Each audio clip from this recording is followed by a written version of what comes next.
Mesdames, Messieurs, bonjour, bienvenue à vous. Le président de la République, Abdelmadjid Tebboune, président du Conseil supérieur de la magistrature, a souligné hier à Alger son attachement à accorder au pouvoir judiciaire la place privilégiée qui lui est siée. Président de l'ouverture de l'année judiciaire 2021-2022 au siège de la Cour suprême, le chef de l'État a affirmé dans son allocution que le changement global est véritable devant déboucher sur un redressement national, d'assurer un nouveau départ pour notre pays, à commencer par l'amendement constitutionnel plébiscité par le peuple, puis la constitution d'un nouvel édifice institutionnel à travers l'organisation des élections législatives. Dans ce sillage, il a souligné que l'État a tenu, lors des élections législatives, à exclure les détenteurs de l'argent sale à travers la révision du régime électoral dans le but de moraliser la vie politique, contrer l'influence de l'argent sale sur le processus électoral et laisser la place aux jeunes en leur apportant tout le soutien pour pouvoir participer à la prise de décision. Le chef de l'État a par ailleurs souligné la nécessité pour tout un chacun sans exception et qu'importe sa position au sein de l'État, de respecter les décisions de la justice et de veiller à leur exécution, et d'ajouter que les réformes engagées dans le secteur de la justice ont permis d'accorder toutes les prérogatives de gestion des affaires des magistrats au Conseil supérieur de la magistrature, composé dans sa majorité de magistrats élus par leurs pairs, de même que la représentation syndicale des magistrats est présente dans ce conseil, a-t-il fait savoir. Toutes ces garanties sont concrétisées avec la promulgation de la loi organique portant statut des magistrats et celle relative au CSM, a tenu à rassurer le président Tebboune, qui a enjoint le gouvernement d'accélérer l'examen de ces deux lois en vue de leur présentation au Parlement. En qualité de représentant du président de la République, Abdelmadjid Tebboune, le Premier ministre, ministre des Finances, Ayman Ben Abdelrahman, prend part au sommet de l'initiative du Moyen-Orient vert qui se tient dans la capitale saoudienne, Riyad. Le Premier ministre est arrivé ce matin à Riyad.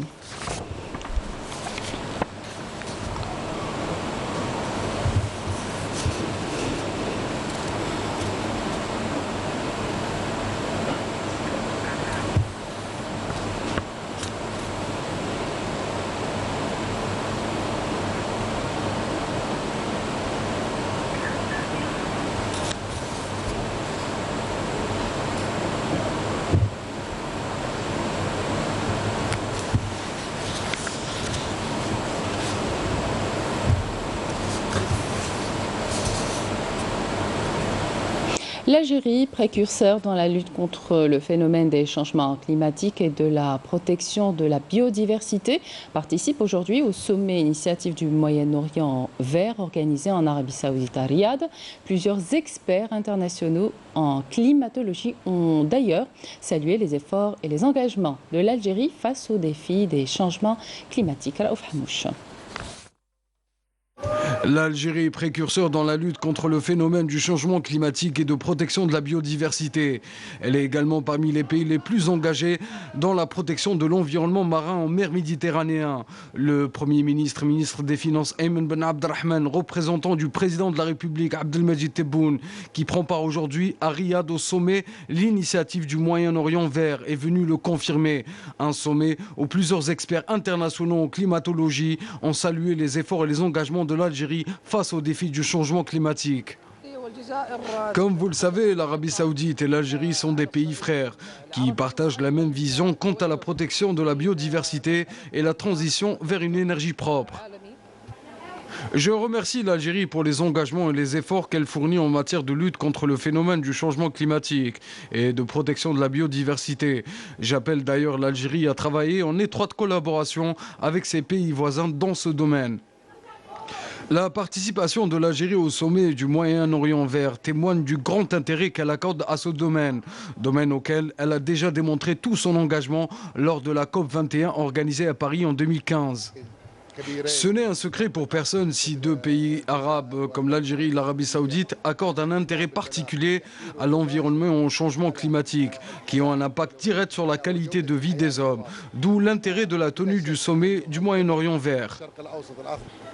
À quelques jours avant le début de la conférence internationale sur le climat à Glasgow COP26 en Écosse, l'Algérie reste parmi les pays engagés pour faire face aux défis du changement climatique et à protéger l'environnement.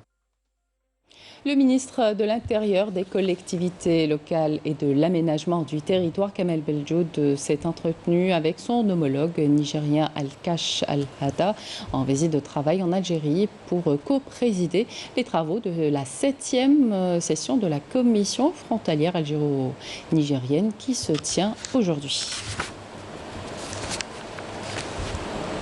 Ouverture ce matin des travaux de la 7e session de la commission frontalière algéro-nigérienne sous la coprésidence du ministre de l'Intérieur, des collectivités locales et de l'aménagement du territoire, Kamel Beljoud, et son homologue nigérien Al-Kash Al-Hada. Cette session de 2 jours s'inscrit dans le cadre du renforcement des relations de la coopération entre l'Algérie et le Niger, à laquelle prennent part des hauts cadres des deux pays représentant les différents secteurs ainsi que les walis des wilayas frontalières et les experts des deux côtés. Les travaux de cette commission seront sanctionnés par une série de recommandations sous forme de feuilles de route à même de définir les perspectives d'évolution des relations étroites entre les deux pays. Dans son intervention, le ministre de l'Intérieur a mis l'accent sur le rôle des passages frontaliers dans le développement de l'économie des deux pays, dont l'impératif de sécuriser les frontières communes. Il a par ailleurs indiqué que le passage frontalier de Ngzem rouvrira ses portes bientôt au profit des opérateurs économiques afin de développer les régions frontalières entre les deux pays. De son côté, le ministre de l'Intérieur nigérien a indiqué que les relations entre les deux pays étaient solides, ce qui ouvrira certainement la voie à une coopération future à travers la bande frontalière de 900 km de long et qui représente un pont géopolitique et économique entre les deux pays. Dans l'actualité parlementaire, cette conférence organisée à l'Assemblée populaire nationale intitulée « Parlement français, ça suffit, les guerres par procuration ». Elle est animée par des parlementaires, des universitaires et des juristes. Ont pris part à cette conférence des groupes parlementaires, des représentants de l'APN ainsi que des représentants de la communauté nationale à l'étranger. Une conférence qui sera présidée dans l'après-midi par Brahim Bourali, président de l'APN. On rejoint Nesrine Ben Saïdi qui est sur place. Nesrine, bonjour. Alors cette rencontre vise à réagir face aux tentatives d'ingérence du Parlement français dans les affaires internes du pays. On sait que des représentants de la communauté nationale à l'étranger prennent part à cette rencontre. D'ailleurs, l'un d'eux se trouve avec vous. Sur quoi ils se sont axés dans leurs interventions? Bonjour Amina, donc en effet je me trouve ici au niveau du siège de l'Assemblée populaire nationale où se tient une conférence ayant pour thème Parlement français stop à la guerre par procuration. Donc ont pris part à cette conférence des experts, des représentants de l'Assemblée populaire nationale, des groupes parlementaires et aussi des représentants de la communauté nationale établie à l'étranger. Justement avec moi monsieur Nassar Khabat qui est porte-parole du collectif des Algériens établis en France. Donc monsieur Nassar Khabat, bonjour. Donc parlez-nous de votre intervention, sur quoi apporter votre intervention et quel est aussi l'objectif à travers cette rencontre? Oui, bonjour. Effectivement, nous avons répondu à l'invitation avec beaucoup d'honneur du président de l'Assemblée populaire nationale, M. Ghali, et notamment M. Monder Mouden, qui est le vice-président en charge des relations extérieures. Nous avons répondu favorablement parce que nous appartenons à cette communauté d'Algériens de France et d'Algérie, et à la situation, à la conjoncture des relations entre la France et l'Algérie, il est très très important pour nous de participer. Effectivement, la communauté des Algériens de France est très importante en France. France est très importante et elle peut jouer le rôle finalement qu'elle doit jouer et qu'elle n'a jamais joué. Il est important pour nous de rappeler justement qu'en France, cette communauté apporte une plus-value à la relation des deux pays. Nous avons toujours été très vigilants à ce qui se passait. Nous sommes dans une volonté de construire ensemble, mais nous rappelons notamment aussi que les Algériens de France sont très sensibles à ces dérives qui, depuis ces derniers temps, ont tendance un petit peu à apporter des préjudices et apporter finalement un débat qui fait en sorte que l'Algérie et les Algériens ont pour résultat de ne pas pouvoir avoir une structure dans le pays. Je m'explique, quand certaines déclarations du président Macron laissent apparaître que finalement la souveraineté algérienne est à remettre en question sous prétexte que ci et ça, je pense qu'il sort de ses gonds, il sort de son rôle d'homme d'État. Je crois qu'il est bon de rappeler à M. Emmanuel Macron que l'Algérie est un pays souverain avec ses institutions depuis 1962. Donc pour nous, il est important de contribuer, d'apporter justement cette pierre à l'édifice et ensemble, nous devons construire cette relation pacifiée. Merci beaucoup, Monsieur Khabat. Voilà, donc il est à noter que les débats se poursuivent jusqu'à cet après-midi. Prendront part aussi des experts juridiques qui devront prendre la parole à tour de rôle et parler autour de cette question. Voilà ce qu'on peut vous dire pour le moment, Amina. Merci Nesrine Ben Saïdi, merci à votre invité. Je rappelle que vous étiez à l'APN où se tient une conférence intitulée « Parlement français, ça suffit les guerres par procuration ». Le ministre des Affaires étrangères et de la communauté nationale à l'étranger, Mtala Mamra, est à Kigali, au Rwanda, pour participer aux travaux de la deuxième réunion ministérielle Union africaine-Union européenne. Avant d'entamer les travaux de cette réunion, Mtala Mamra s'est entretenu avec son homologue rwandais, Vincent Biruta, en présence des délégations des deux pays. Lors de cet entretien, les deux parties ont examiné les voies et moyens pour renforcer leur coopération bilatérale. À cette occasion, Vincent Biruta a salué la décision du président de la République, Abdelmadjid Tebboune, d'ouvrir une ambassade algérienne à Kigali. Une décision à même d'insuffler une nouvelle dynamique aux relations algéro-rwandaises en mettant en œuvre les accords bilatéraux conclus entre Alger et Kigali, ainsi qu'en programmant des visites de travail bilatérales dans les plus brefs délais. Lors de cette rencontre, Mtala Mamra a réitéré les positions fermes et constantes de l'Algérie qui prône la non-ingérence et les solutions pacifiques au conflit. L'entretien était également l'occasion d'examiner les points inscrits à l'ordre du jour de la réunion ministérielle UAE, faisant ressortir la convergence de leurs points de vue. Le séminaire justement du lancement du programme de diversification industrielle et amélioration du climat des affaires en présence du ministre de l'Industrie, Ahmed Zerdar, au CIC. Le ministre de la Santé préside la célébration de la journée nationale du don de sang au siège de l'Agence nationale du sang à Tirsraïn à Alger. Des pluies, parfois sous forme d'averses orageuses, s'abattront ce lundi jusqu'à mardi matin sur les wilayas de l'Est et de l'extrême Est du pays, alerte un bulletin météorologique spécial du Centre national de la météorologie. Ces précipitations de niveau de vigilance orange concerneront les wilayas de Naba, Taraf, Galma et Soukahras, précise le BMS. Ces pluies marqueront ces wilayas jusqu'à demain, mardi à 6 heures. Les quantités qui sont attendues sont estimées entre 20 et 40 mm, pouvant atteindre ou dépasser localement 60 mm. Des précipitations qui seront accompagnées de rafales de vent sous orage.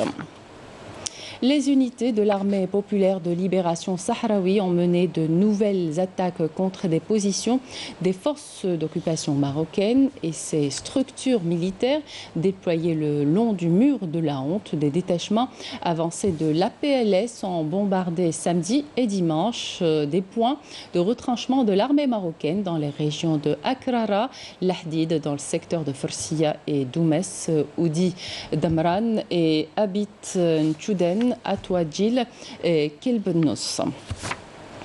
Les forces d'armée ont arrêté ce lundi le Premier ministre soudanais Abdallah Hamdok et l'ont emmené vers un lieu non identifié. C'est ce qu'ont rapporté des médias citant un communiqué du ministère soudanais de l'information qui affirme que Abdallah Hamdok a été arrêté pour avoir refusé de soutenir le coup d'État. Il a d'ailleurs appelé la population soudanaise à manifester contre un coup d'État et à protester par tous les moyens pacifiques possibles. Plus tôt, le ministère soudanais de l'information avait annoncé que des soldats ont arrêté lundi matin les membres civils du Conseil de souveraineté qui chapeautent la transition, et la plupart des ministres ont été emmenés vers une destination inconnue. La région du Touet, notamment la wilaya d'Adrar, est une région très célèbre par des zaouïas. Et ces savants, les zaouïas qui sont un véritable patrimoine, cachent parfois des trésors que nous fait découvrir. Regardez. Une des plus importantes bibliothèques de la région du Touet. Elle est riche en anciens manuscrits. Elle a été créée en 1860 par Cheikh Abdallah Al-Habib Al-Bilbali. Après sa disparition, ce sont ses enfants qui se sont occupés de ces trésors, jusqu'à ce qu'ils arrivent de nos jours au Cheikh Tayyib Shari. C'est une vieille bibliothèque. À cette époque, Cheikh Al-Bilbali avait envoyé tous ses enfants à la Mecque pour étudier, et il les a fait revenir afin de s'occuper de ces manuscrits de cette bibliothèque. De nombreux érudits et de nombreux savants sont passés par là, notamment Cheikh Sidi Ahmed Titi et aussi Sidi Ahmed El-Hajj Belkbir. 215 manuscrits. Ici, on trouve de tout. De la théologie, jurisprudence, grammaire arabe, histoire, philosophie, astrologie, tout y est. Les descendants de Belbali s'en occupent et les préservent. On peut trouver et tomber sur des trésors dans cette bibliothèque, notamment ce qui concerne l'histoire de la région de Touet. Il y en a vraiment beaucoup. Cette bibliothèque participe réellement dans la conservation du patrimoine. Nous avons étudié ici, nous avons appris tant de choses. Une bibliothèque qui remonte au XIXe siècle, qui contient un véritable trésor, tout un patrimoine à préserver. Et un autre héritage à préserver, le palais des Raïs, un monument historique et architectural de l'époque ottomane, est constitué de 3 palais, 6 maisons de pêcheurs et une cour centrale. Pour ce qui est de la mosquée de Qassour, elle a été ouverte il y a une semaine pour la reconstitution d'un djama du XVIe siècle. Reportage Anissa Bouzida.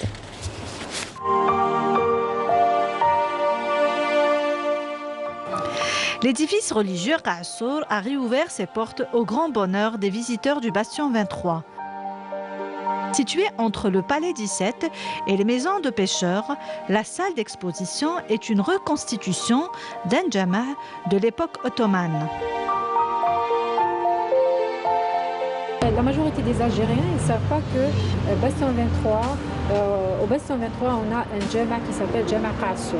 Et il était fermé pendant la création du Bastion 23, 1994. Alors on a pensé d'ouvrir cet espace-là comme école coranique qui s'appelle Msid. Le Moussala ou bien le Djama, c'était l'édifice religieux là où il exerçait le rituel, tel que la prière, sans oublier l'apprentissage du Coran.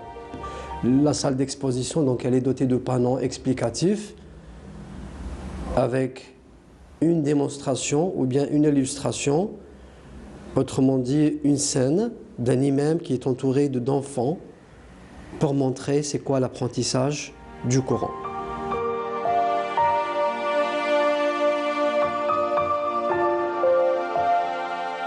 Dans cet espace sont présentés différents éléments essentiels qu'on pouvait trouver dans les mosquées de l'époque.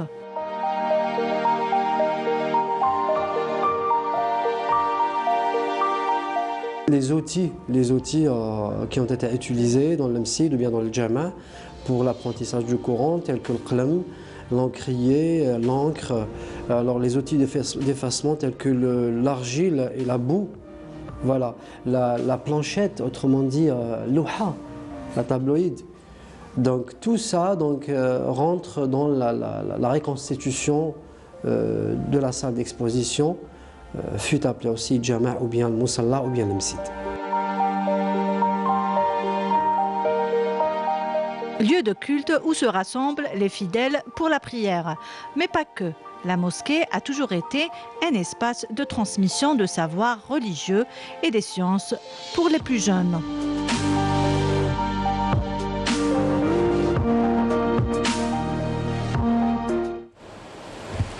Tout autre sujet à présent, un match gala réunissant les grands noms du football algérien de ces 30 dernières années a été organisé par le collectif du 17 octobre à Nantes. La correspondance de Afaf Belouchet. Visage souriant, regard complice et allure fière, à croire que le temps n'a rien écorché de l'éclat de ces étoiles des stades algériens qui ont hissé haut et fort l'emblème national et ont été les bâtisseurs de la renommée internationale du football algérien. Des retrouvailles exceptionnelles pour un rendez-vous historique, un match gala qui vient clôturer la séquence mémorielle consacrée aux 60e commémorations des massacres du 17 octobre 61. Franchement, j'ai les larmes aux yeux quand tu vois des gens qui ont battu l'Allemagne, qui sont simples, qui viennent ici pour le 17 octobre pour honorer l'Algérie. C'est des vrais patriotes. Ils n'ont jamais oublié leur pays. Tu vois, Dahleb, Kourichi, Tlemceni, Zidane, ils sont tous venus à l'appel de Jama' pour le 17 octobre. C'est magnifique. J'aurais aimé moi aussi jouer, mais je ne peux pas. Mais c'est un plaisir d'être présent. On est présent avec eux et on partage tout avec eux.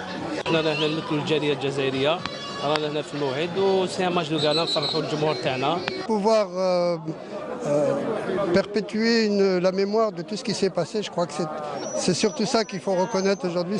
C'était ça l'importance et il y a encore beaucoup de choses à faire donc pour arriver à ce qu'il y ait une vraie reconnaissance de ce qui s'est passé. Il ne faut pas que l'histoire oublie ces enfants qui sont partis à cette date-là. Donc c'est pour ça que chaque année, on est là pour célébrer et rendre hommage à ceux qui sont partis. Une fois le coup d'envoi donné par le consul algérien à Nanterre, nos héros n'ont pas épargné d'efforts face à une équipe certes plus jeune, celle des Red Star Ball. Et bien qu'ils aient mouillé le maillot, le coach les secoue à la mi-temps. Oui, parce qu'il ne faisait pas ce qu'il fallait. Indépendamment des résultats, ce spectacle fait chaud au cœur aux Algériens à Nanterre et au-delà. Et pour cause, ces mordus de football gardent un œil sur l'avenir proche, celui plus prometteur de notre sélection nationale, dirigée par une main de maître, celle de Jamel Belmadi, que les anciens soutiennent et encouragent. Chaque année, cette équipe d'Algérie, elle progresse. Et avec Jamel Belmadi, qui est un entraîneur qui a fédéré surtout sur une qualité qui est propre maintenant sur les nouvelles générations, c'est la gestion humaine. Et il a su fédérer cette gestion humaine de façon à ce que dans cette équipe, il ait un groupe qui soit uni. Ils n'ont pas besoin de motivation, d'avoir des encouragements de X ou les Y. C'est une équipe nationale qui est mature. Donc, on a beaucoup de choses. Et Inch'Allah, ils vont le démontrer dans les prochaines échéances, Inch'Allah. On leur souhaite encore de continuer sur la voie qu'ils se sont tracés, qu'ils sont en train de sillonner l'Afrique et bien sûr, on attend aussi pour la Coupe du Monde. Elle est bien. Moi, je trouve qu'il y a eu beaucoup de travail. C'est champion d'Afrique. J'espère que ça va continuer. Hein. Non, il va pas s'arrêter. D'excellents joueurs. Ah ouais, un petit mot pour les joueurs justement de l'équipe actuelle. On les encourage. J'espère qu'ils vont aller en Coupe du Monde. C'est l'essentiel, c'est ça. Voilà, d'aller plus loin. Et puis ils peuvent faire beaucoup de choses aussi. On est les premiers supporters de l'équipe nationale. Ces stars du football repartent tous avec des modestes trophées symboliques. Ils attendent comme nous tous le grand trophée sous les pieds des Verts.